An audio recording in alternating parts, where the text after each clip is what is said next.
मानहानि केस में राहुल गांधी को जमानत, सजा के खिलाफ 13 अप्रैल को होगी सुनवाई। 10 अप्रैल तक राहुल को दाखिल करना होगा जवाब। सीबीआई के डायमंड जुबली समारोह का पीएम मोदी ने किया उद्घाटन। सर्वश्रेष्ठ अधिकारियों को स्वर्ण पदक देकर सम्मानित किया। सीबीआई की मुख्य जिम्मेदारी भ्रष्टाचार खत्म करना बताया। सूरत में लगे राहुल गांधी के समर्थन में पोस्टर्स। लोकतंत्र बचाओ और अडानी के रिश्ते को लेकर बैनर्स के साथ खड़े दिखे कार्यकर्ता। कांग्रेस सांसद अधीर रंजन चौधरी का बीजेपी पर हमला, कहा किसी के सामने नहीं झुकेंगे राहुल गांधी। एक तरफ कहते हैं कोर्ट जाना चाहिए, अब जाने पर दिक्कत हो रही है। न्यायपालिका पर कोई दबाव नहीं बना सकता, बोले सीएम सुक्खू। गुजरात में कांग्रेस मुख्य विपक्षी पार्टी, राहुल गांधी पार्टी के बड़े नेता। मल्लिकार्जुन खड़गे का बीजेपी पर अटैक, बोले जब बीजेपी कमजोर होती है तो करवाती है दंगे, लोगों में फूट डालने के लिए करते हैं काम। किरेन रिजिजू का राहुल गांधी पर हमला, बोले सूरत जाकर अपील करने का राहुल गांधी का नाटक, न्यायालय पर दबाव बनाने की कोशिश। हिंसा को लेकर ममता सरकार पर बीजेपी का हमला, सांसद लॉकेट चटर्जी ने सीएम ममता बनर्जी से मांगा इस्तीफा, कहा बंगाल में हिंसा के पहले से ही थी प्लानिंग। बिहार के सासाराम में आज सुबह फिर से बमबाजी, सुबह 4 बजे सासाराम के मोची टोला में हुआ बम से हमला, घटना में कोई घायल नहीं हुआ।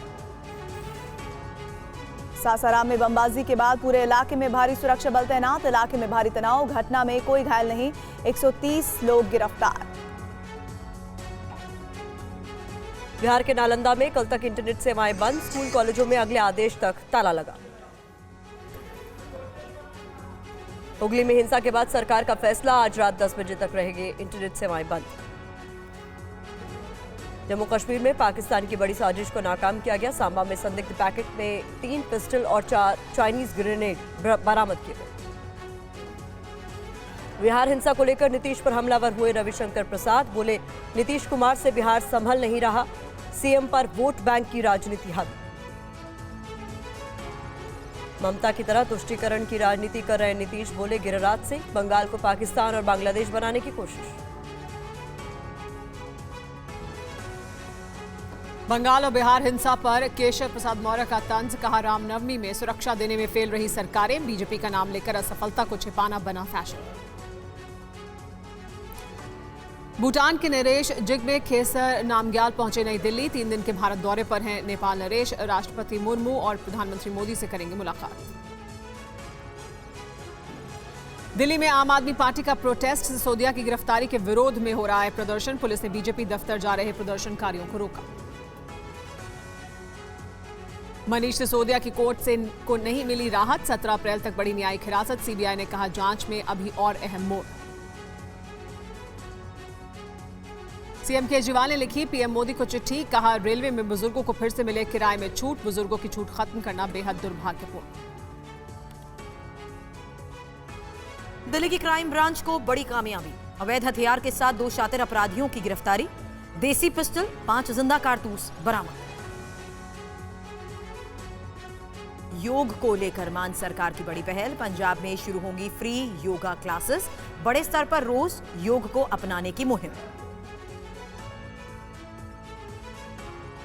नोएडा में अवैध दुकानों पर प्रशासन का बुलडोजर चला, दुकानदारों का आरोप बिना नोटिस प्राधिकरण ने कार्रवाई की है।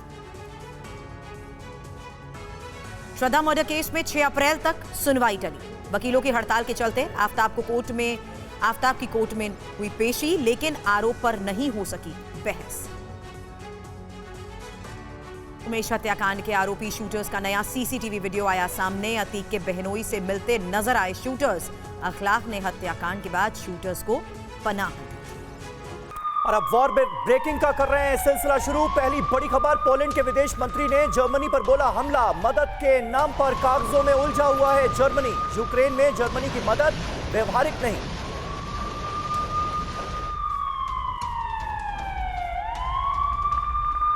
रूस और अमेरिका के विदेश मंत्रियों की फोन पर बातचीत की भी खबर आ रही है। ब्लिंकन ने अमेरिकी पत्रकार को तत्काल रिहा करने को कहा है। रूस में जासूसी के आरोप में गिरफ्तार हुआ है अमेरिकी पत्रकार। अगली और ब्रेकिंग आपके सामने। अमेरिकी पत्रकार पर रूस का जवाब सामने आया। अमेरिकी पत्रकार पर कोर्ट में फैसला होगा। कोर्ट के फैसले के मुताबिक ही कार्यवाही होगी। ब्रिटेन में यूक्रेनी सैनिकों की ट्रेनिंग जारी। 2 ग्रुपों की AS-90 हॉवित्जर से ट्रेनिंग पूरी। रूस को नुकसान पर यूक्रेन का बड़ा दावा। अगली वॉर ब्रेकिंग, जहां एक हफ्ते में 4000 रूसी जवान मारे गए हैं। और यूक्रेन के कोस्तिनिवका में रूस का बड़ा हमला। रूस की गोलाबारी में 6 लोगों की जान चली गई। वैगनर ग्रुप पर यूक्रेन का दावा। कई देशों की आर्मी जैसी हो गई है वैगनर फोर्स। वैगनर के पास हंगरी, स्लोवेनिया की सेनाओं जैसी ताकत। उधर आईसीसी के वारंट पर आर्मीनिया का बयान सामने आया। आईसीसी के अरेस्ट वारंट पर पुतिन को गिरफ्तार नहीं करेंगे। पुतिन आर्मीनिया आएंगे तो उन्हें गिरफ्तार नहीं किया जाएगा। वॉरजोन में मारा गया एक फ्रेंच नागरिक। यूक्रेन के लिए 2 हफ्ते से जंग लड़ रहा था ये फ्रेंच नागरिक। और खेरसों में रूस ने बदली युद्ध की रणनीति। अब ज्यादा से ज्यादा हवाई हमलों पर फोकस। खेरसों में ड्रोन और फाइटर जेट्स का भी इस्तेमाल। वॉर जोन से आज की सबसे विध्वंसक खबर सामने आई है। दुनिया पर एक नए युद्ध का खतरा बढ़ गया है। कल नेटो में शामिल होगा फिनलैंड। फिनलैंड के राष्ट्रपति कार्यालय ने यह जानकारी दे दी है। नेटो विदेश मंत्रियों की मौजूदगी में होगा फिनलैंड नेटो में शामिल। तो ये इस वक्त की बड़ी खबर आपको बता रहे हैं। रूस यूक्रेन जंग के बीच फिनलैंड का नेटो में शामिल होना, ये अपने आप में आने वाले वक्त के लिए विध्वंसक संकेत। इसलिए क्योंकि रूस यूक्रेन जंग की शुरुआत ही इस बुनियाद पर हुई कि यूक्रेन कहीं नेटो का हिस्सा ना बन जाए, नेटो में शामिल ना हो जाए। और अब रूस के बॉर्डर से बिल्कुल सटा फिनलैंड नेटो में शामिल होने जा रहा है। तो ये बड़ी खबर फिनलैंड के राष्ट्रपति कार्यालय ने इसको लेकर अहम जानकारी दी है। यानी अभी नेटो में 30 देश हैं। कल फिनलैंड के शामिल होने के बाद नेटो में कुल 31 देश हो जाएंगे। और याद कीजिए, पहले फिनलैंड को नेटो में शामिल करने के लिए राजी नहीं था तुर्की ने इसको लेकर ऑब्जेक्शन किया और बाद में तुर्की को मनाने की कोशिश की गई, क्योंकि नेटो के नियम कायदे ये कहते हैं कि अगर एक भी देश ने हामी नहीं भरी तो कोई भी नया देश नेटो का सदस्य नहीं बन सकता। बाद में तुर्की को मनाया गया, तुर्की राजी हुआ और फिनलैंड के नेटो में शामिल होने का रास्ता साफ हो गया। लेकिन साथ ही यह भी कहा जा रहा है कि दुनिया पर एक नए युद्ध का खतरा भी बढ़ता नजर आ रहा है, क्योंकि रूस इससे बुरी तरह से तिलमिलाया हुआ है। रूस ने यूक्रेन पर जब हमला किया तो नेटो की सदस्यता लेना चाहता था यूक्रेन, और यही रूस के लिए, पुतिन के लिए एक रेड लाइन के समान था। और इस वजह से पुतिन का यह कहना था कि उन्होंने बड़ा हमला यूक्रेन पर किया है। और अब जबकि उनकी सीमा से लगते फिनलैंड को भी नेटो की सदस्यता मिल गई है और औपचारिक रूप से अब उसमें शामिल होने वाला है, तो फिर रूस का अगला कदम क्या होगा, इसे पूरी दुनिया देख रही है। तो फिनलैंड को नेटो की सदस्यता मिल गई है। हालांकि स्वीडन को अभी भी उसका नेटो सदस्य बनने का इंतजार है, क्योंकि तुर्की ने उस पर रोक लगा रखी है।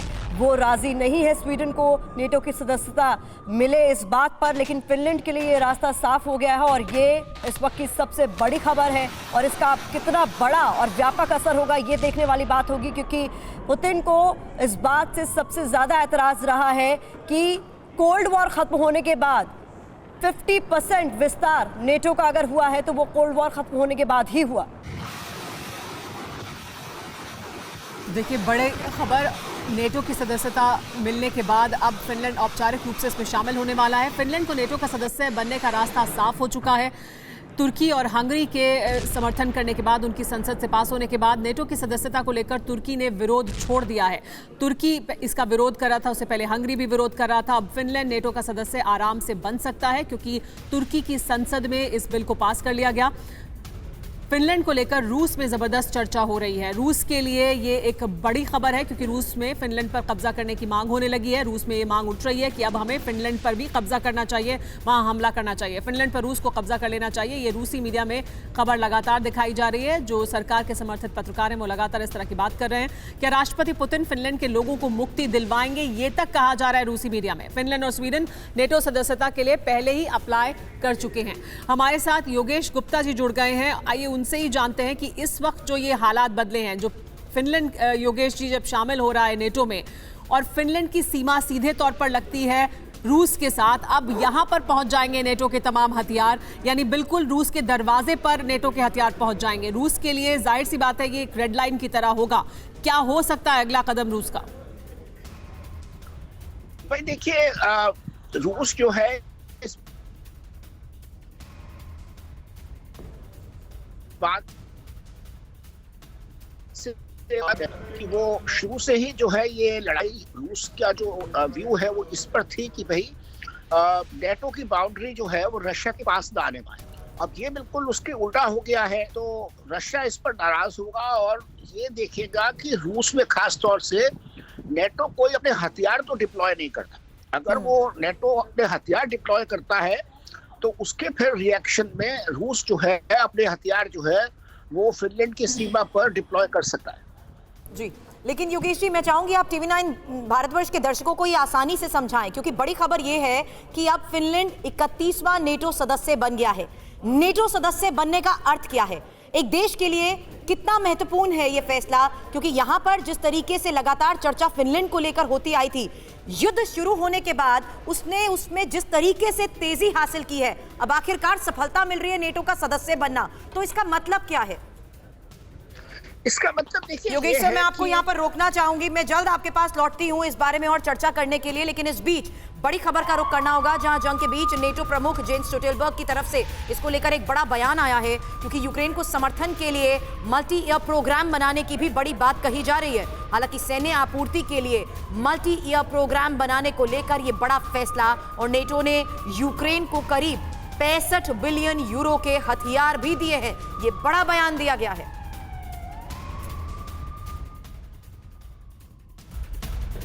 और वहीं नेटो चीफ स्टोल्टेनबर्ग की रूस को बड़ी वार्निंग, बड़ी चेतावनी सामने आई है। हम परमाणु हमले की धमकी से डरने वाले नहीं हैं, यह कहा गया है नेटो की तरफ से।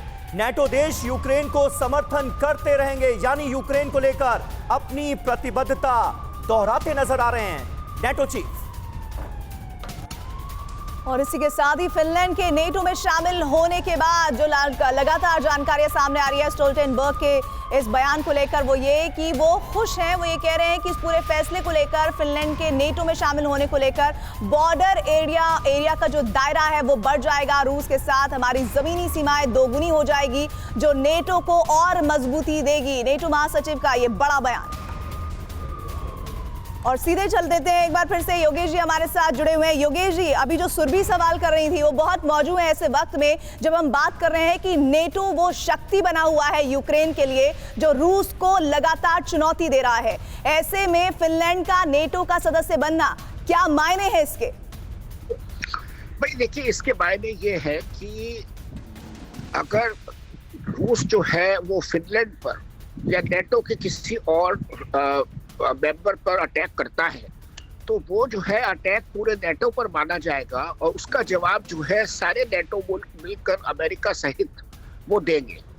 तो एक किस्म से जैसे कहते हैं कि ये सिक्योरिटी कवर जो है फिनलैंड को मिल गया है, और फिनलैंड के बाद जो और सीमावर्ती मुल्क है जो नेटो के मेंबर नहीं थे अभी तक, उसको भी वो एनकरेज करेगा ये मूव कि भाई वो भी जो है इस तरह की नेटो की मेंबरशिप ले। तो नेटो का अलायंस इससे और मजबूत होगा बजाय कि कमजोर होने के जो नहीं चाह रहा था। लेकिन सवाल तो ये भी है ना, रूस अब दुनिया के सामने क्या बताएगा? यूक्रेन नेटो में शामिल हो सकता है सिर्फ इस बुनियाद पर, उसने यूक्रेन के खिलाफ इतनी बड़ी जंग छेड़ दी, और अब फिनलैंड तो शामिल हो गया, आज ऐलान हो गया, कल शामिल हो जाएगा। अब रूस का अगला कदम क्या होगा? रूस का अगला कदम यही होगा कि रूस जो है वो जो नेटो की बाउंड्रीज है उसके पास अपने वेपन्स जो है डिप्लॉय कर सकता है। लेकिन अब क्या रूस के लिए खतरा नहीं होगा? भाई यूक्रेन के साथ मसला तो यही था ना कि यूक्रेन रूस के बॉर्डर से लगा हुआ एक ऐसा देश अगर नाटो में शामिल हो जाता है तो उसकी संप्रभुता के लिए खतरा है। फिनलैंड का भी तो बॉर्डर तकरीबन 1300 किलोमीटर का रूस के बिल्कुल साथ लगता है। हाँ, मतलब ये रूस के इंटरेस्ट के अगेंस्ट ये स्टेप हुआ है और इससे रूस को और मतलब चिंता होगी अपनी सिक्योरिटी के बारे में। अब वो ये देखेगा कि नाटो जो है वो फिनलैंड में किस तरह के हथियार जो है वो डिप्लॉय करता है। अगर मान लीजिए वो न्यूक्लियर वेपन्स इस तरह की बात वो करना है वहां पर डिप्लॉय, योगेश जी और स्ट्रेटेजिक वेपन्स करता है जी, तो फिर रूस उसी हिसाब से रिएक्ट करे। नेटो के इतिहास में ये हफ्ता ऐतिहासिक रहा, ये कहा स्टोल्टनबर्ग ने। नेटो के ब्रसेल्स हेडक्वार्टर पर फहराएगा फिनलैंड का झंडा भी। 4 से 5 अप्रैल को नेटो विदेश मंत्रियों की बड़ी मीटिंग है और इसके दौरान अब फिनलैंड का झंडा भी नेटो में, जो ब्रसेल्स में मुख्यालय है नेटो का, वहां पर उनका झंडा भी फहराया जाएगा। इस पर और ज्यादा जानकारी के लिए हमारे साथ जुड़ गए रोहित शर्मा, अमेरिका से हमारे साथ जुड़े हैं। रोहित, ये अमेरिका के लिए तो एक बड़ी सफलता के तौर पर देखा जाएगा, क्योंकि नेटो में कहाँ ये समय था जब ये युद्ध शुरू हुआ था कि आपको नेटो के सभी सदस्यों को एकजुट रखना मुश्किल हो रहा था। अब ना सिर्फ कि सब एकजुट हुए हैं, उसमें एक सदस्य बढ़ गया है। जी बिल्कुल, और ये बहुत बड़ी खबर है, बहुत बड़ी डेवलपमेंट है। और मैं देखिए, मैं अभी आपका प्रोग्राम ज्वाइन किया है तो मैं अपने दर्शकों को ये भी बता दूं कि इसमें इंपॉर्टेंट चीज ये है कि इनका एक बॉर्डर शेयर होता है। तो ये बहुत बड़ी उपलब्धि है। एक्चुअली ये पुतिन के लिए बहुत बुरी खबर है और अमेरिका के लिए, स्पेशली जो बाइडेन के लिए बहुत अच्छी खबर है यहाँ पे अमेरिका से, क्योंकि अब जो है, अब ये जो युद्ध है इसमें हम ये नहीं कह सकता है, अमेरिका या नेटो ये नहीं कह सकता कि देखिए अब हम इसमें कुछ नहीं करेंगे। अगर गलती से भी, और हमें बार बार कहते आए हैं कि अगर गलती से भी एक छोटा सी मिसाइल, एक छोटी स्ट्रिंगर मिसाइल यहाँ पे गिर जाती है तो ये एक फुल ब्लोन वॉर में तब्दील हो सकता है। तो आई थिंक रशिया के लिए, प्रेसिडेंट पुतिन के लिए ये बहुत बुरी खबर है। और जहां तक फिनलैंड का सवाल है, क्योंकि इतने सालों से ये तीतर कर रहे थे कि हमें ज्वाइन करना है नेटो या नहीं करना है नेटो, लेकिन ये बहुत बड़ी उपलब्धि है। और अब हम जो आने वाले समय हम देखने वाले हैं, मुझे लगता है या तो लेकिन रोहित एक बड़ा सवाल ये भी तो है कि अमेरिका यूक्रेन को हथियार दे रहा है, वहां लड़ने के लिए नहीं पहुंचा है। फिनलैंड को हथियार देगा, लेकिन अगर ये फुल ब्लोन वॉर जैसी स्थिति बन जाती है, रूस सीधे तौर पर फिनलैंड पर कोई हमला कर देता है तो सीधे आपको आना पड़ेगा उस युद्ध में, क्योंकि नेटो का सदस्य नहीं था यूक्रेन, फिनलैंड सदस्य है। बिल्कुल, और मैं वही कह रहा हूं कि या तो यहाँ पे सिचुएशन और एस्केलेट हो सकती है, और या फिर फाइनली जो अमेरिका कोशिश कर रहा है कि किस तरह से डी एस्केलेट किया जाए। लेकिन जो खबर हमारे पास है, जो व्लादिमीर पुतिन कर रहे हैं, जिस तरह से उनकी एंटिक्स रही है, मुझे नहीं लगता कि ये वॉर एस्केलेट होने वाली है। आने वाले समय में बहुत क्लोजली हमें देखना पड़ेगा कि रशिया इसको किस तरह से लेता है, क्योंकि ये रशिया के डोर स्टेप्स पे जो उनका नॉर्दर्न बॉर्डर है, वहां पे अब अमेरिका अपनी सारी मिसाइल्स लगा सकता है, इंक्लूडिंग न्यूक्लियर पेलोड, जो बहुत बड़ी बात है। और इसी के कारण व्लादिमीर पुतिन ने जो है इस बात को कैसे डिनाई कर दें कि रशिया इस बात से वाकिफ नहीं था, क्योंकि यूक्रेन वॉर शुरू होने के बाद फिनलैंड की हम ये कहें कि ये जो जद्दोजहद थी इतने महीनों से उनके प्रधानमंत्री की तरफ से की जा रही थी, उसको आज अगर अमली जामा में लाने में अगर संभव रही है वहां की पीएम, तो जाहिर सी बात है पुतिन इस बात से वाकिफ थे। और इस बॉर्डर एरिया को देखते हुए पुतिन जिस तरीके से एग्रेसिव मोड में यूक्रेन के खिलाफ रहे हैं, जाहिर सी बात है फिनलैंड भी इसको लेकर वाकिफ रहा है।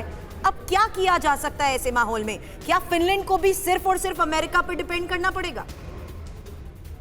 देखिए, मुझे लगता है कि फिनलैंड को अमेरिका के साथ बाकी के जो नेटो एलाइज है उन पे पूरी तरह से निर्भर होना पड़ेगा। और कहीं ना कहीं देखिए, इसमें सबसे बड़ी बात है कि इतने सालों से ये कवायद चल रही थी कि इस देश को भी नेटो में आया जाए, लेकिन ये हुआ नहीं है। अभी अब फाइनली हो रहा है इतने सालों बाद। तो कहीं ना कहीं मुझे लगता है एक थ्रेट रियल है। और जहां के जो रशियंस जो है वो बार बार इस बात को कहते आए हैं कि जो फिनलैंड है वो उनका हिस्टोरिकल लैंड है। तो मुझे लगता है कि अब फाइनली ये वॉर एक ऐसी जगह पहुंचा है जहां से अगर ये एस्केलेट होगा तो जो हम बार बार कहते हैं कि शायद तीसरा विश्व युद्ध है वो शुरू हो जाए। मोल्डोवा भी अपनी इच्छा जाहिर कर चुका है। अब फिनलैंड के बाद क्या हम ये मान के चले, मोल्डोवा कह रहा है लगातार हम पर भी रूस का थ्रेट बरकरार है, रशिया बार बार धमकाता हमें भी है और हमें भी किसी बड़े अलायंस का हिस्सा होना चाहिए, और इशारा नेटो की तरफ है, ये हम सभी जानते हैं। तो क्या अगला मेंबर मोल्डोवा भी हो सकता है और उसका क्या असर होगा? भाई देखिए, थ्योरेटिकली स्पीकिंग तो हम ये कह सकते हैं कि भाई और बाकी जैसे मोल्डोवा है या और भी जो भी कंट्रीज रूस के बॉर्डर पर हैं, वो इस तरह की डिमांड कर सकते हैं। लेकिन एक्चुअली वेदर अमेरिका इन लोगों को एग्री करेगा इस बात के लिए नेटो में इनके शामिल होने के लिए, ये ये थोड़ा देखने वाली बात है। ये ऑटोमेटिकली नहीं कह सकते, क्योंकि अब नेटो को और अमेरिका को ये भी देखना पड़ेगा कि इन कंट्रीज को शामिल करने से क्या एसेट्स ये लेके आते हैं अलायंस के लिए, क्या कैपेबिलिटीज या क्या इनके आने से अलायंस की इफेक्टिवनेस बढ़ती है और कितनी जिम्मेदारी अलायंस की बढ़ जाती है। ये चीजें भी उनको देखनी पड़ेंगी। लेकिन तो योगेश जी, जैसा आप मतलब बात कह रहे हैं, इसी बात को आगे बढ़ाते हुए एक कहावत है कि बूंद बूंद से सागर भर जाता है, बन जाता है। लेकिन क्या आपको नहीं लगता कि जिस तरह से रशिया को एक बड़ी ताकत के तौर पर देखा जा रहा था अभी तक इस युद्ध में, बावजूद इसके कि यूक्रेन चुनौती दे रहा था, क्या इस तरह एक एक कर देशों के शामिल होने से नेटो की स्थिति मजबूत होगी इस पूरे युद्ध के मद्देनजर? जी, नेटो की स्थिति बिल्कुल मजबूत हुई है, इसमें कोई शक नहीं है। और अमेरिका और उसके साथी मुल्कों का तो यही अब सोचना है कि जितना हो सके वो रूस के ऊपर दबाव बढ़ाया जाए और कोशिश की जाए कि ये वॉर जो है जितनी जल्दी से जल्दी खत्म हो, जिससे कि और खत्म हो इस तरह से कि वो यूक्रेन के पक्ष में हो। तो इससे जो है वो प्रेशर बढ़ाने में उनको मदद मिलेगी और रूस के लिए ये एक बहुत नेगेटिव स्टेप है। बिल्कुल। एम्बेसडर योगेश, क्या आप ये मानते हैं कि रूस पर दबाव बनाने की रणनीति पर जिस तरह से अमेरिका काम कर रहा था, ये अमेरिका के लिए दरअसल बड़ी सफलता है कि नाटो में फिनलैंड को शामिल करने पर न सिर्फ सारे देश रजामंद हुए, बल्कि अब कुल मिलाकर 31 देश रूस को आने वाले वक्त में एक चुनौती भी देते हुए नजर आएंगे और बगल का बिल्कुल देश फिनलैंड भी उसमें शामिल होगा। इस पर मैं आपसे आगे बात करूंगा। इस बीच अहम खबर, नाटो में फिनलैंड के आने पर रूस का पहला रिएक्शन सामने आ गया है। हम अपनी सेना को और मजबूत कर रहे हैं, ये कहा गया है रूस की तरफ से। देखिए रूस की तरफ से पहली प्रतिक्रिया क्या होगी, इसका हर कोई इंतजार कर रहा था, अब वो हमारे सामने है। रूस का पहला रिएक्शन, और रिएक्शन ये है कि हम अपनी सेना को और ज्यादा मजबूत कर रहे हैं। ये कहा गया है रूस की तरफ से सैन्य आपूर्ति के लिए बनेगा multi year programme. Yogesh ji, किस तरह से देखते हैं रूस के इस बयान को? देखिए भाई, ये तो जिसे कहते हैं ना कि एक परफॉर्मा रिएक्शन, मतलब इस तरह का रिएक्शन तो रूस से एक्सपेक्टेड था। और रूस क्या कहता है, कुछ तो कहना पड़ेगा उसे। तो यही कहेगा कि भाई हम अपनी आर्मी को, अपने आर्म फोर्सेस को, अपनी कैपेबिलिटी को और मजबूत करेंगे। लेकिन यूक्रेन को लेकर जो तेवर नजर आ रहे थे तकरीबन 1 साल पहले, जंग की शुरुआत से पहले, वैसे फिनलैंड को लेकर नहीं है। हाँ, मतलब देखिए, ये जिसे कहते हैं अमेरिका और उसके साथी मुल्कों के लिए एक बहुत बड़ी सफलता है और रूस के लिए एक चिंता का विषय है। इसमें कोई डाउट नहीं। हर कोई इस बात को समझना चाहता है कि अभी तक पूरा जो मुद्दा था वो यूक्रेन के नेटो का सदस्य बनने और न बनने को लेकर था, जिसको अग्रेसिव मोड में आकर हम देख रहे हैं कि युद्ध की स्थितियां हैं। लगभग 1 साल से ज्यादा का वक्त हो चुका है। अब स्थिति यह है कि फिनलैंड नेटो का सदस्य बन गया है। फिनलैंड को लेकर रूस का नजरिया और यूक्रेन को लेकर नजरिया अलग अलग क्यों है, ये दर्शकों के लिहाज से बताइए। देखिए, ये अगेन जो मैं थोड़ी देर पहले कह रहा था कि रूस के लिए स्पेशली अगर आप रूस के लिहाज से देखें तो उन्होंने इसका एक ये बनाया था व्लादिमीर पुतिन ने कि रीजन कि देखिए हम यूक्रेन में जा रहे हैं, वो हमारा फॉर्मर लैंड है और अब वहां पे नेटो के साथ वो एलाई बन सकता है, तो हमें ये करना जरूरी है, राइट। और फिनलैंड के साथ भी ये बात है। रशिया में ऐसे लोग मानते हैं कि फिनलैंड जो है वो भी हिस्टोरिकल लैंड रहा है रशिया का। तो लेकिन कभी मुझे नहीं लगता कि रशिया ने इतना सीरियसली कभी सोचा होगा कि ये हो सकता है। और फिनलैंड भी, बाकी जो देश है वहां पे उनके साथ भी बहुत सालों से बात चल रही थी कि क्या वो नेटो ज्वाइन करेंगे नहीं करेंगे। लेकिन अब क्योंकि फिनलैंड ने ये फाइनल स्टेप ले लिया है, स्वीडन भी जो है वो लगा हुआ है, तो मुझे लगता है कि एक तरह से रशियन प्रेसिडेंट जो है वो बॉक्स हो गए हैं। अब उनके पास कोई और इसी वजह से रोहित, बड़ा सवाल ये है कि अगर अमेरिका को सफलता मिलती है या नेटो को सफलता मिलती है तो फिर पुतिन के लिए तो और ज्यादा मुश्किल हो जाता है अपने लोगों को ये बात समझाना, बताना कि कैसे उन्हें ये असफलता उनके हाथ लगी है। तो फिर वो रिएक्शन में कुछ बड़ा कर सकते हैं, जिसकी आशंका लगातार जाहिर की जा रही है। क्या उस तरफ बढ़ रहा है ये? बिल्कुल ये हो सकता है। देखिए, मैं वही कह रहा हूं कि वो बॉक्स हो गए हैं। अब उनको एक तो पहले ही उन्हें बहुत अच्छा खासा बैक कैश मिल रहा था यूक्रेन वॉर को लेके।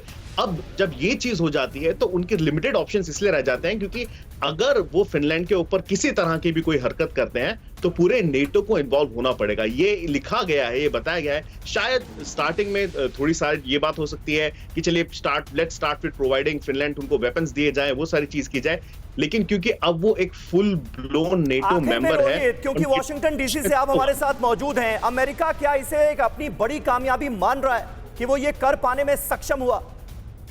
बिल्कुल। देखिए जो बाइडेन जब चुन के आए थे तो उन्होंने कहा था कि I want to take America back, जहां पे वो हुआ करता था, जिस तरह से वो एक लीडर था, और उन्होंने ये करके दिखाया है। उनका जो स्लोगन था build back better, I think उसमें बिल्कुल सक्सेसफुल रहे हैं, और ये एक विक्ट्री लैप होगा जो बाइडेन के लिए, पूरे एडमिनिस्ट्रेशन के लिए, कि किस तरह से उन्होंने इतनी बड़ी एक आप कहें एक अपसेट कर दिया है पुतिन को।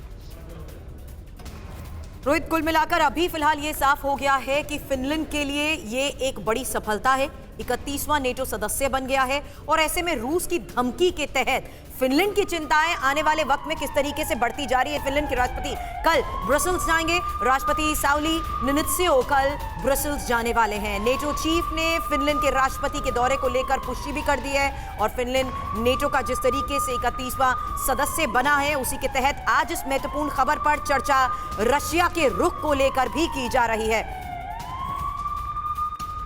और एक और बड़ी खबर आ रही है, नेटो चीफ का पुतिन पर बहुत बड़ा स्टेटमेंट। पुतिन जंग को लंबा खींचने की कोशिश कर रहे हैं, हम यूक्रेन को लगातार सपोर्ट करते रहेंगे।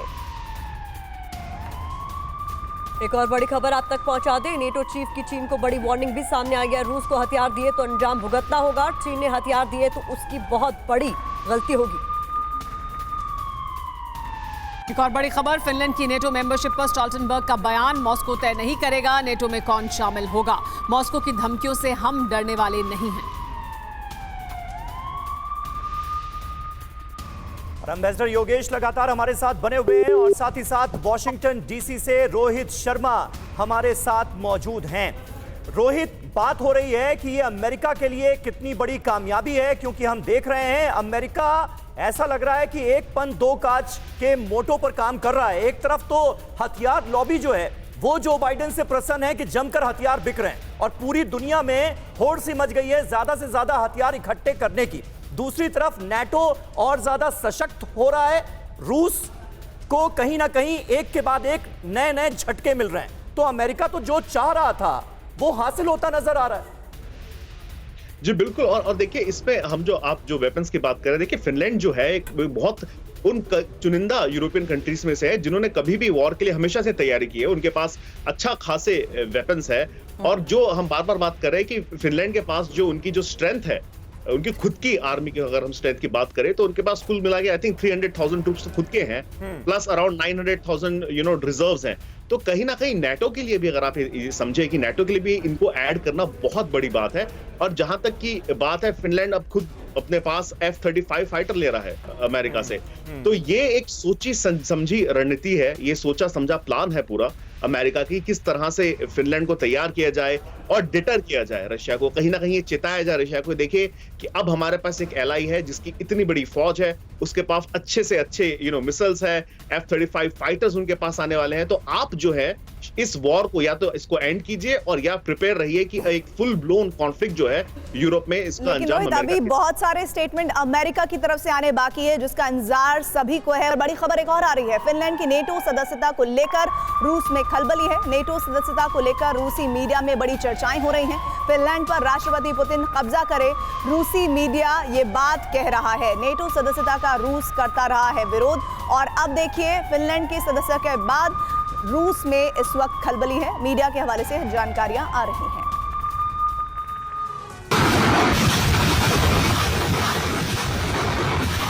रूस यूक्रेन जंग के बीच फिनलैंड नेटो का सदस्य बन गया है, और इस बात को लेकर अब रूसी मीडिया में चर्चा हो रही है कि पुतिन को फिनलैंड पर अटैक कर देना चाहिए और उस पर कब्जा कर लेना चाहिए। पुतिन ने जेलेंस्की के नेटो का सदस्य बनने की जिद के चलते ही यूक्रेन पर अटैक किया। अब रूस के उत्तर में स्थित फिनलैंड ने नेटो की सदस्यता हासिल करके रूस को खुला चैलेंज दिया है। नेटो की सदस्यता को लेकर तुर्की ने विरोध छोड़ दिया है, जिसके चलते फिनलैंड आराम से नेटो का सदस्य बन गया। स्वीडन ने भी नेटो की सदस्यता के लिए अप्लाई किया था, लेकिन तुर्की और हंगरी की सहमति नहीं मिलने के कारण अभी स्वीडन को नेटो में शामिल नहीं किया जा सका। फिनलैंड रूस से 1300 किलोमीटर से ज्यादा लंबा बॉर्डर साझा करता है। रूस ने अपनी सुरक्षा चिंताओं के चलते यूक्रेन और फिनलैंड समेत कई देशों को नेटो का सदस्य नहीं बनने की धमकी दी थी, लेकिन यूक्रेन नहीं माना और उसके बढ़ते कदम को रोकने के लिए पुतिन ने यूक्रेन पर अटैक कर दिया। अब फिनलैंड के नेटो सदस्य बनने से युद्ध और भड़कने की आशंका बढ़ गई है। रूसी मीडिया ने सवाल पूछा कि क्या राष्ट्रपति पुतिन फिनलैंड के लोगों को मुक्ति दिलवाएंगे। जो यूक्रेन में हुआ वो ईस्ट एशिया में हो सकता है। नेटो चीफ स्टोल्टनबर्ग का बड़ा बयान सामने आया है। नेटो अभी चीन रूस की दोस्ती को करीब से भांप रहा है।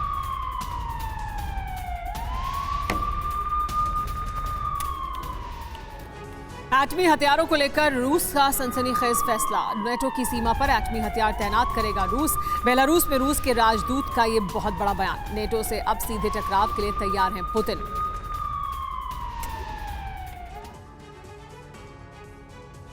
पुतिन ने जिस दिन से नेटो बॉर्डर पर एटमी हथियारों की तैनाती का फैसला किया, उसी दिन से नेटो में खलबली मची है। बेलारूस में इन हथियारों की तैनाती कर पुतिन ने नेटो की दहलीज पर कदम रखा। क्योंकि बेलारूस से नेटो के कई सदस्य देशों की सीमा लगती है, तो पुतिन के फैसले के बाद से परेशान है। इसलिए माना यह जा रहा है कि पुतिन वाया बेलारूस नेटो की नकेल कसने की तैयारी में है।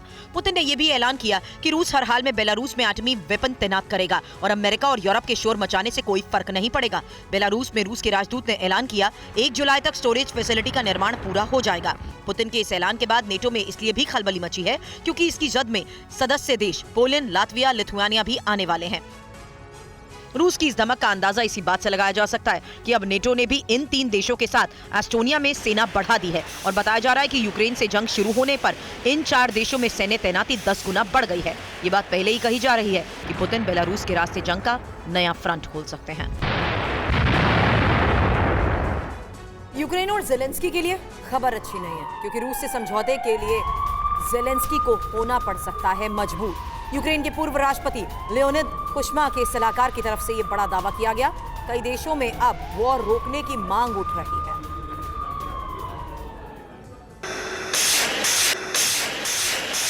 रूस के साथ जारी युद्ध ने यूक्रेन को खंडर में तब्दील कर दिया। इतना ही नहीं, यूक्रेन का करीब 1/3 हिस्सा इस समय रूस के कब्जे में है और रूस की सेना लगातार आगे बढ़ रही है। युद्ध कब खत्म होगा, इस पर कोई भविष्यवाणी करना मुश्किल है। और इस बीच यूक्रेन और जेलेंस्की के लिए एक और बुरी खबर आ गई। यूक्रेन के पूर्व राष्ट्रपति लियोनिद कुश्मा के सलाहकार ने दावा किया कि जेलेंस्की को अब घुटने टेकने होंगे। जेलेंस्की को जल्द ही बातचीत के लिए भी मजबूर होना होगा। कई पश्चिमी देशों की राय जंग को लेकर अब बदल रही है। इन देशों में वॉर रोकने की मांग जोर पकड़ रही है। डर सताने लगा है कि युद्ध यूरोप और एशिया तक न फैल जाए। यूक्रेन को पश्चिम से बढ़ती सैन्य मदद पर भी अब सवाल उठने लगे हैं और अगर ऐसा हुआ तो यूक्रेन का एक और विभाजन तय है। 2014 की जंग में यूक्रेन ने क्रीमिया को गंवा दिया था और अब डोनबास इलाके भी हाथ से जाने का खतरा है। इतना ही नहीं, इस जंग ने यूक्रेन को जो आर्थिक चोट दी है उसकी दशकों तक भरपाई नहीं हो सकती। इस जंग में दोनों ओर से जाने गई हैं, उसकी भरपाई तो संभव ही नहीं। रूसी सेना पर यूक्रेन के विध्वंसक प्रहार का video. MLRS BM-21 grand system से रूस पर किया गया है प्रहार। 122 mm BM-21 से रूसी ठिकानों पर ताबड़तोड़ अटैक जारी।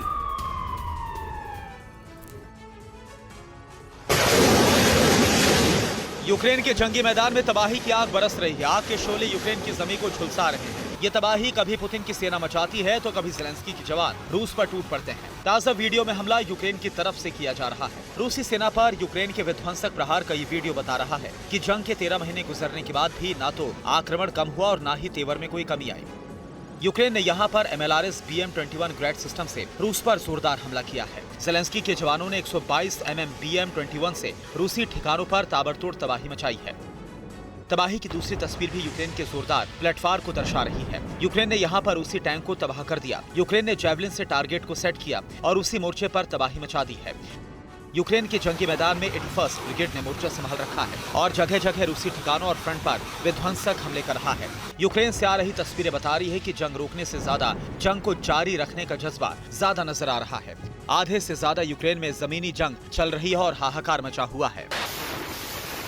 बड़ी खबर इस वक्त, मानहानि केस में राहुल गांधी की अपील पर 13 अप्रैल को होगी अगली सुनवाई। प्रतिवादी पक्ष को 10 अप्रैल तक दाखिल करना होगा जवाब। 3 मई को कोर्ट सभी पक्षों की सुनवाई करेगा। गुजरात की सूरत सेशंस कोर्ट में राहुल गांधी ने फाइल की है अपील। मानहानि मामले में कांग्रेस नेता राहुल गांधी को सूरत के डिस्ट्रिक्ट एंड सेशंस कोर्ट ने जमानत की अवधि बढ़ाते हुए मामले में सुनवाई की अगली तारीख 13 अप्रैल तक बढ़ा दी है। साथ ही अदालत ने शिकायतकर्ता पूर्णेश मोदी और राज्य सरकार को नोटिस जारी करते हुए 10 अप्रैल तक जवाब दाखिल करने का समय दिया है। राहुल गांधी की जमानत और सजा दोनों पर अब 13 अप्रैल को सुनवाई होगी। अगर दोष सिद्धि पर रोक लग जाती है तो राहुल की सदस्यता और बंगला खाली करने संबंधी आदेश लोकसभा सचिवालय को वापस लेने होंगे।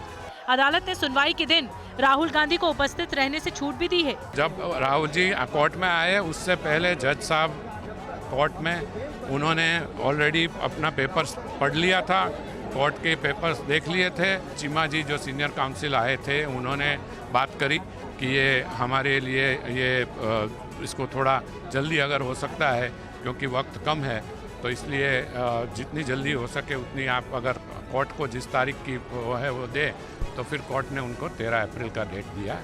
अदालत 13 अप्रैल को इस केस से जुड़े सभी पक्षों की सुनवाई करेगा। राहुल गांधी की लीगल टीम के सदस्य का इस पूरे मामले पर क्या कुछ कहना है, हमारे संवाददाता कुमार विक्रांत ने उनसे खास बातचीत की। सूरत सेशन कोर्ट में राहुल गांधी के मामले में आरएस चीमा के नेतृत्व में जो कांग्रेस की लीगल टीम थी उसके सदस्य रोहन पानवाला हमारे साथ मौजूद हैं। पूरी जानकारी उनसे लेते हैं। रोहन साहब, जब राहुल गांधी अंदर गए बॉडी लैंग्वेज कैसी थी, क्या कह रहे थे वो? कह तो कुछ नहीं रहे थे, वो आए, बॉडी लैंग्वेज उनकी कूल थी और उनका कोई आज उनको सिर्फ हाज़र रहना था। उनकी लीगल टीम हाज़र थी और कांग्रेस के काफ़ी नेता भी हाज़र थे और उनकी जो बेल एप्लीकेशन और स्टे ऑफ सेंटेंसिंग की एप्लीकेशन है उसकी सुनवाई हुई, कोर्ट ने उसको ग्रांट किया है और फ़िलहाल उनको बेल मिल गई है। उनकी जो सेंटेंसिंग है वो स्टे हो गई है और उनकी जो कन्विक्शन की जो स्टे के लिए जो एप्लीकेशन है वो 13 तारीख को रखी गई है। एक जरा आम जनता जो है थोड़ा कंफ्यूज है कि ये 10 अप्रैल, 13 अप्रैल और 3 मई, ये 3 तारीखें क्या क्या है? एक एक के बारे में बताइए। 10 अप्रैल को क्या? पहले तो जो केस है ना, वो जो एप्लीकेशन है वो 13 तारीख को रखी गई है। 10 अप्रैल को हमने सिर्फ रिक्वेस्ट की थी कि जो फरियादी पार्टी है, जो फरियादी है, जो कंप्लेनेंट है, जिन्होंने कंप्लेन की है, वो अपना रिटन स्टेटमेंट अगर 10 तारीख तक हम तक पहुंचा दे तो हमको 3 दिन मिल जाएंगे प्रिपरेशन के लिए, तो फिर 13 तारीख को हमको और डेट ना लेनी पड़े। इसलिए 13 तारीख को मेन हियरिंग होगी। 10 तारीख को हमने रिक्वेस्ट की है कि 10 तक हमको अगर रिटन स्टेटमेंट मिल जाए तो इट विल बी ईजियर कि हम लोग उसको प्रिपरेशन कर सकें। और जो 3 तारीख है वो 3 मई, हाँ 3 मई है, वो जो मेन अपील है वो पोस्टेड है। मेन अपील को कौन सी? जो मेन वही तो है सब कुछ के भाई, ये जो नीचे का जो ये कन्विक्शन हुआ है वो गलत है। फिलहाल तो ये तो इंटरिम रिलीफ की बात हो रही है, मेन अपील तो बाकी है। योगी सरकार यूपी में निवेश करने वाले उद्यमियों की सहूलियतों में लगातार इजाफा कर रही है। प्रक्रियाओं को आसान और हाईटेक बनाया जा रहा है। यूपी में निवेश करने वाले उद्यमियों के सारे इंसेंटिव्स ऑनलाइन ही प्रोसेस किए जाएंगे। निवेश सारथी पोर्टल पर उद्यमियों के आवेदन का झटपट वेरिफिकेशन होगा और इंसेंटिव मिलेगा। उद्यमियों के निवेश सारथी पोर्टल पर इंसेंटिव्स के लिए आवेदन करने के बाद ऑनलाइन इंसेंटिव मैनेजमेंट सिस्टम अपना काम शुरू कर देगा। उद्यमियों के आवेदन के वेरिफिकेशन की प्रक्रिया पूरे होते ही इंसेंटिव और कंसेशन मिल जाएगा। वेरिफिकेशन में कोई कमी पाए जाने पर उद्यमियों को रिव्यू का मौका मिलेगा और इसके लिए उद्यमियों को 15 दिन रिस्पॉन्स समय मिलेगा। योगी सरकार ने निवेश प्रोत्साहन की विभिन्न नीतियों में दिए जाने वाले इंसेंटिव और कंसेशंस को प्रभावी रूप से लागू किए जाने के खास दिशा निर्देश जारी किए हैं। अब 15 अप्रैल 2023 से सभी कार्य केवल ऑनलाइन इंसेंटिव्स मैनेजमेंट सिस्टम के अंतर्गत ही किए जाएंगे, यानी ऑफलाइन आवेदन स्वीकार नहीं किया जाएगा। सभी संबंधित विभागों के ऑनलाइन इंसेंटिव मैनेजमेंट सिस्टम के संचालन के लिए वेब डेवलपर्स और तकनीकी विशेषज्ञों की टीम तैयार की गई है।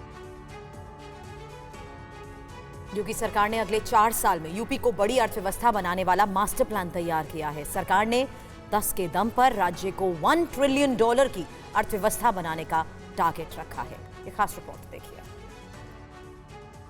राज्य को मिले 35 लाख करोड़ के निवेश से योगी सरकार का आत्मविश्वास बढ़ा हुआ है। अब सरकार यूपी को देश की सबसे बड़ी अर्थव्यवस्था बनाने वाले लक्ष्य की ओर बढ़ने लगी है। सीएम योगी ने राज्य को 2027 तक $1 ट्रिलियन यानी 82 लाख करोड़ रुपए की अर्थव्यवस्था बनाने के बड़े लक्ष्य को साधने के लिए 10 सेक्टर तय किए हैं। ये 10 सेक्टर हैं: कानून व्यवस्था, कृषि उत्पादन, सामाजिक सुरक्षा, अवस्थापना एवं औद्योगिक विकास, नगरीय विकास, ग्राम्य विकास, चिकित्सा एवं स्वास्थ्य, शिक्षा, पर्यटन एवं संस्कृति और राजस्व संग्रह। योगी सरकार वित्तीय वर्ष 2023-24 के लिए 6.90 लाख करोड़ रुपए के ऐतिहासिक बजट के साथ अपने मिशन पर चल पड़ी है। सीएम योगी ने अपने अफसरों को निर्धारित सभी 10 सेक्टर्स में अगले 4 साल तक मिशन मोड में कार्य योजना बनाते हुए विकास कार्यक्रम को आगे बढ़ाने के निर्देश दिए। सरकार का कृषि क्षेत्र पर खास फोकस रहेगा, क्योंकि देश की कुल कृषि भूमि का 12% और खाद्यान्न उत्पादन में 20% हिस्सा उत्तर प्रदेश के पास है। और वहीं योगी सरकार ने गोवंश की रक्षा के लिए जो कदम उठाए थे उसका असर दिखने लगा है। सूबे में निराश्रित गोवंश को आश्रय मिलने लगा और मुख्यमंत्री सहभागिता योजना के तहत लोगों को गौसेवा का मौका भी मिलने लगा है। यूपी के मुख्यमंत्री योगी आदित्यनाथ ने निराश्रित गोवंश के आश्रय को लेकर आज एक अहम बैठक की, जिसके बाद सीएम ने आश्वस्त करवाया कि अब प्रदेश में एक भी गोवंश निराश्रित नहीं रहेंगे। इसके लिए गोवंश पालकों को हर माह तय राशि दी जाएगी। योगी आदित्यनाथ ने कहा कि उनकी सरकार पशु संवर्धन और उसके संरक्षण के लिए सेवा भाव के साथ सतत प्रयास करती रहेगी। ये सीएम योगी के प्रयासों का ही नतीजा है कि यूपी में गोवंश संरक्षण के लिए संचालित मुख्यमंत्री सहभागिता योजना के तहत 1,77,000 से ज्यादा गोवंश आम लोगों को दिए गए। पोषण मिशन के तहत 3,598 गोवंश दिए गए। गोवंश सेवा के लिए 900 प्रतिमाह देने का निर्देश दिया गया। डीबीटी के माध्यम से धनराशि परिवार को भेजने के निर्देश दिए गए। एसडीओ पशुपालन अधिकारी सत्यापन करेंगे। खास बात यह है कि यूपी में निराश्रित गोवंश संरक्षण को जन सहयोग भी मिल रहा है और यही वजह है कि अब सूबे में 11,33,000 गोवंश संरक्षित किए गए। बैठक में सीएम योगी ने विभागीय मंत्री को निर्देश दिए कि पशुपालन, दुग्ध उत्पादन, विक्रय और नस्ल सुधार के लिए मंत्री साप्ताहिक समीक्षा करें और सभी जनपदों में दुग्ध समितियों के गठन को और विस्तार दिया जाए। यूपी किसानों को योगी सरकार ने बड़ी राहत दी है। बजट में की गई घोषणा के बाद 1 अप्रैल से सिंचाई की बिजली मुफ्त मिलने लगी है और इससे किसान बेहद खुश है। देखिए किन किसानों को यूपी में मिल रही है फ्री बिजली। उत्तर प्रदेश की धरती अब सिंचाई के लिए नहीं तरसेगी। मुख्यमंत्री योगी आदित्यनाथ के बजट में की गई घोषणा के मुताबिक 1 अप्रैल से उन किसानों को बिजली बिल नहीं देना पड़ेगा जो अपना निजी नलकूप लगाकर सिंचाई करते हैं। योगी सरकार की सौगात से किसान बेहद खुश है। पहले सिंचाई में यही थी कि पावर आवर कम आता है, लेकिन अब बढ़िया आने लगा पावर, बढ़िया पहले से अच्छी लाइट आने लगी है। सिंचाई टाइम से होती है, टाइम से घर पे चले जाते हैं। दिक्कत में थी, लाइट भी कम आती थी, पैसा भी देना पड़ता था। अब पैसा भी माफ हो गया है, लाइट भी अच्छी आ रही है। बहुत अच्छा सराहनीय काम रहा सरकार का। आपको बता दें कि 2022 के विधानसभा चुनाव में बीजेपी ने अपने लोक कल्याण संकल्प पत्र में निजी नलकूप वाले किसानों को सिंचाई के लिए मुफ्त बिजली घोषणा की थी, जिसे योगी सरकार ने बजट में अमली जामा पहनाया है। बजट में 15,000 करोड़ रुपए का इंतजाम किया गया। पावर कॉर्पोरेशन ने 1 अप्रैल से किसानों को ये सुविधा देनी शुरू कर दी है। योगी सरकार ने यूपी चुनाव के दौरान बिजली बिल माफ करने की घोषणा की थी और वित्तीय वर्ष 2022-2023 में निजी नलकूप उपभोक्ताओं के बिजली बिल में 50% की छूट दी थी। माफियाओं के खिलाफ योगी सरकार की जीरो टॉलरेंस की नीति के तहत यूपी पुलिस हर गुनहगार को सलाखों के पीछे पहुंचा रही है। पुलिस ने कल जिस अखलाक को गिरफ्तार किया था, आज उसके गुनाह का वीडियो भी सामने आया। माफिया के खिलाफ योगी सरकार का एक्शन जारी है। हर गुनहगार के गुनाह का हिसाब हो रहा है।